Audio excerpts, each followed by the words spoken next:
Thank you for tuning in once again to his Vine and Fig Tree podcast. My name is Kurt Olson and I'm your host. I'm coming to you on the afternoon of July 23rd, 2025. And I'm going to start with this Tulsi Gabbard information that is taking right of center media by storm. The major networks are not touching this.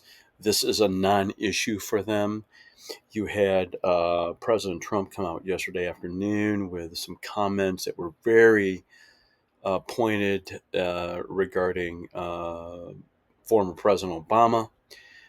Tulsi Gabbard at the White House press briefing, even today on Wednesday, made some comments that were just really yes, we're referring criminal complaint to the Department of Justice. And I'm going to link two resources in the description to this podcast. One is a piece by Molly Hemingway at the Federalist, and the second one is an interview that Megyn Kelly had on her podcast yesterday with Matt Taibbi. And Megyn Kelly is kind of with Matt Taibbi that there is there, while there is a variety of other people on the right and on the left who say there is no there. And so that's why this issue probably isn't getting the traction it needs. But and I will get to in a second here where I kind of land on this. But supposedly there is this incredible information that basically says in December 2016, and Barack Obama was still president at that time, there was meetings when it was determined that there was no Russia impact on the 2016 election, and there was an immediate move to change the narrative on that. And there was the intelligence community, John Brennan, James Clapper, a variety of others, uh, Victoria Nuland, a few others that were involved in this. And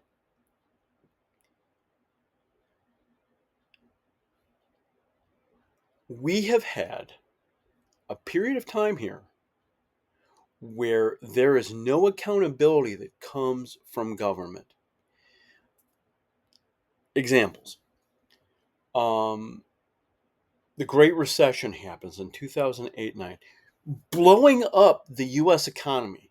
Remember the $700 billion TARP program?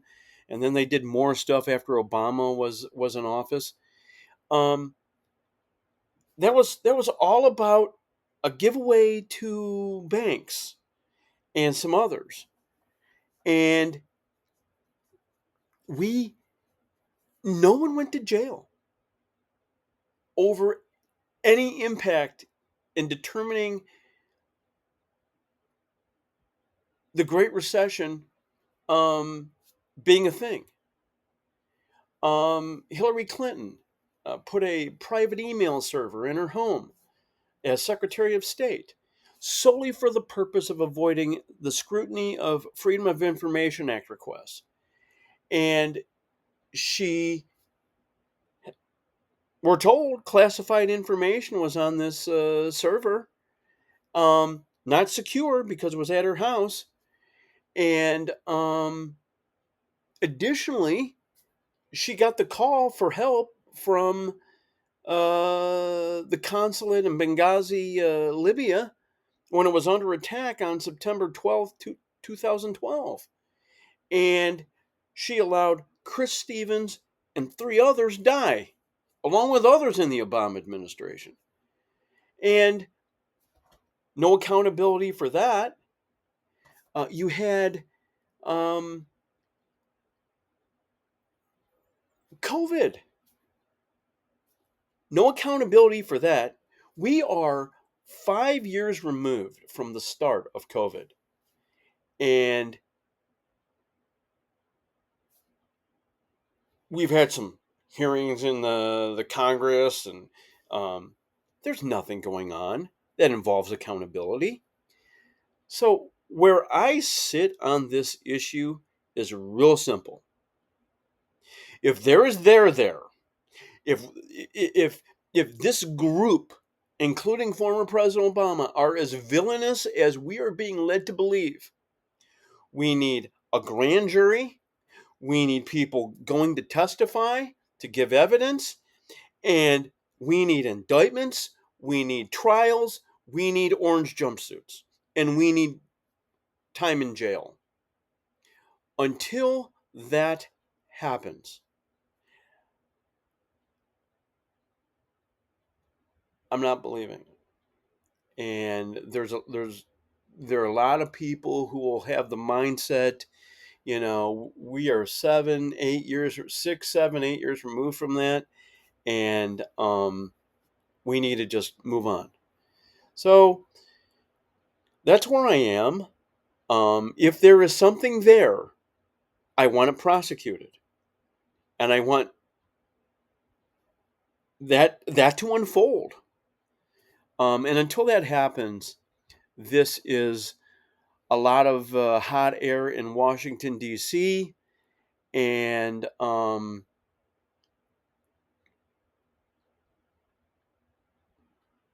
don't sing it, bring it. So there's that. Secondly, there is a phrase that I have heard in recent days that when I came across it, and this was in light of my own family's re-upping healthcare insurance, and I'm like, oh my goodness, we are is is this a thing? The phrase is Obamacare recession. Let me explain. So when Obamacare unfolded and it finally hit the healthcare industry, insurers, doctors, hospitals, you name it. Um, it has come with some heavy subsidies to relieve pressure on lower income and middle class Americans. And those subsidies have run out. And a lot of people are getting shock and awe as they are now, oh, yeah, your premium is this, and your deductible is this, and they just see money flying out of their disposable income, and it's like, what's going to happen? So if you hear the phrase Obamacare recession, first of all, since it's happening on Trump's watch, he will get blamed for it.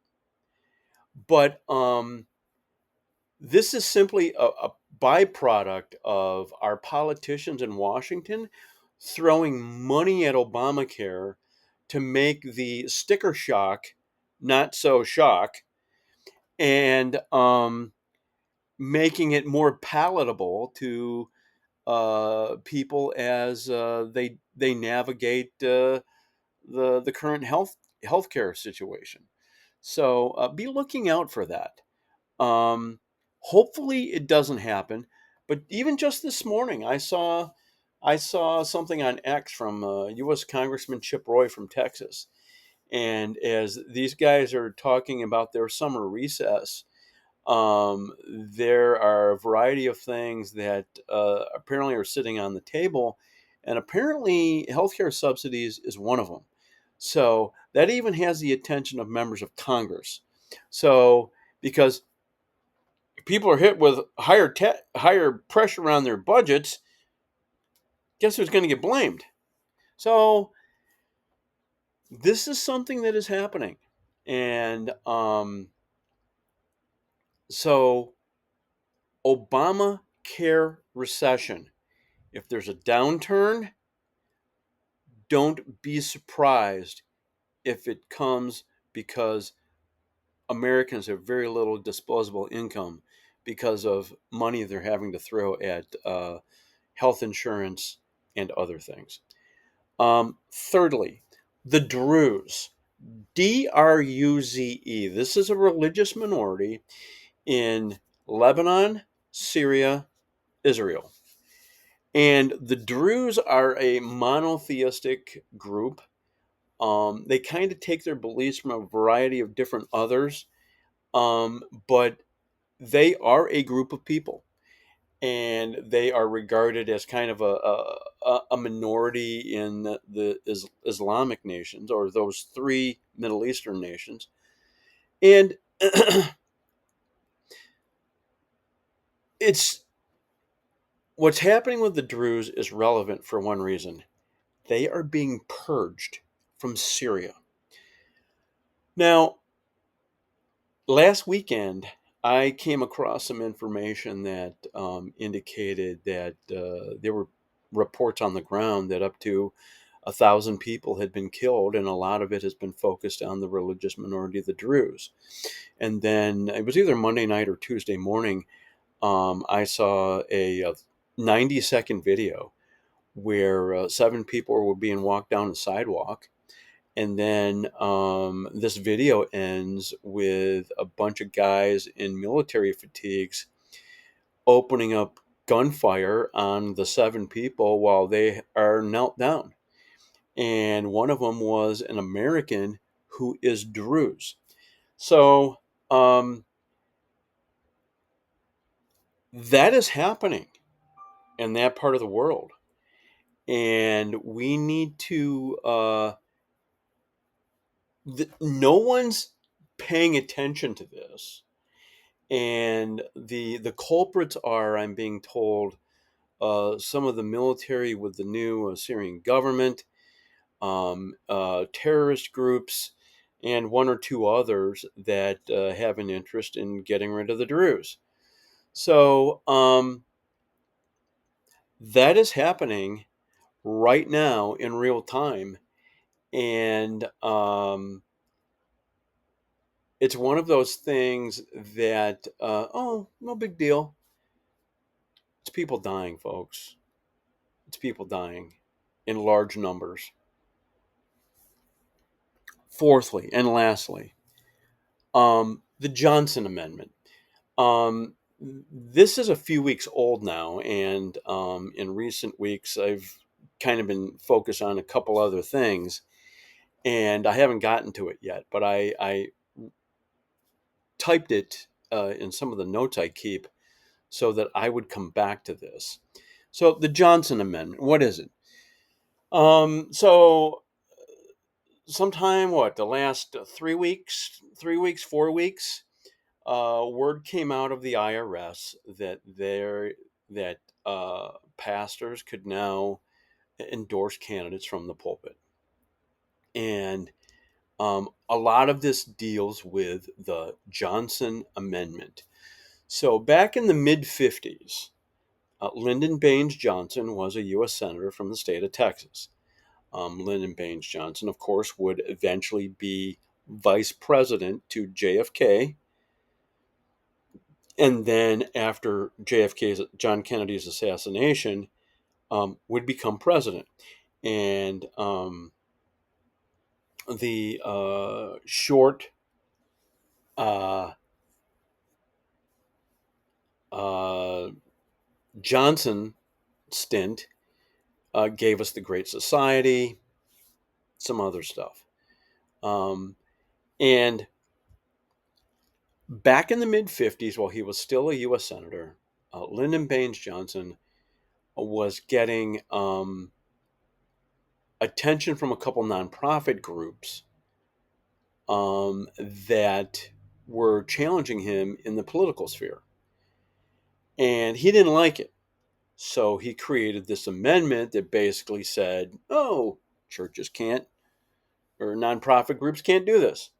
Well, every 4 years during a presidential election, you have either the Democratic candidate for president or one of their surrogates, or both, marching into any number of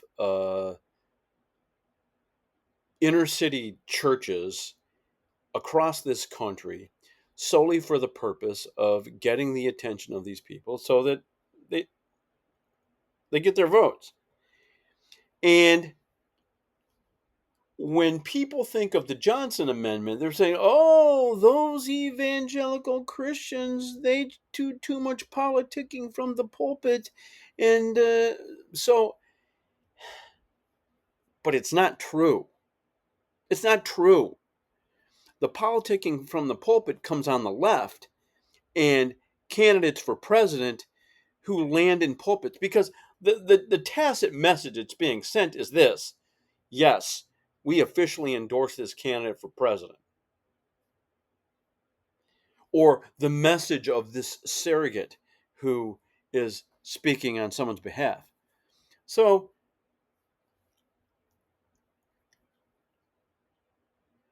just because the IRS has now allowed pastors to politic from the pulpit and endorse candidates doesn't mean you should. I would hope there are conversations between pastors and their elder or deacon boards across this country before they take the step of doing that. Churches are for discipleship. Churches are for worship. Churches are for biblical teaching. Churches are for um, spiritual family. Churches are for a whole lot, the gospel. The churches are for a whole lot of other things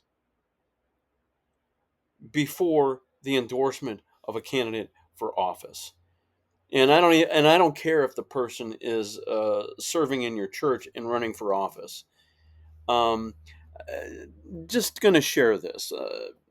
People who have watched this know that I have uh, had the pleasure of meeting Kel Thomas.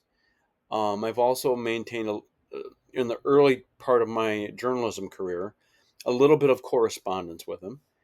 That hasn't happened in years. So I don't want to create the impression that somehow Kel Thomas and I are buddy buddy, and I've been to his house, and my wife and I have met him, he and his wife, and he's taken us on the town in Washington D.C. That is not a thing. But Kel Thomas was with Moral Majority when it started in the late 70s, early 80s. And for the period of time, he was the communications person for the Moral Majority. And he would eventually become a syndicated columnist and has spent, 40, 50 years in Washington, D.C. and commenting on things coming from the government. The point is this. Kel Thomas has been very, very clear in his criticism of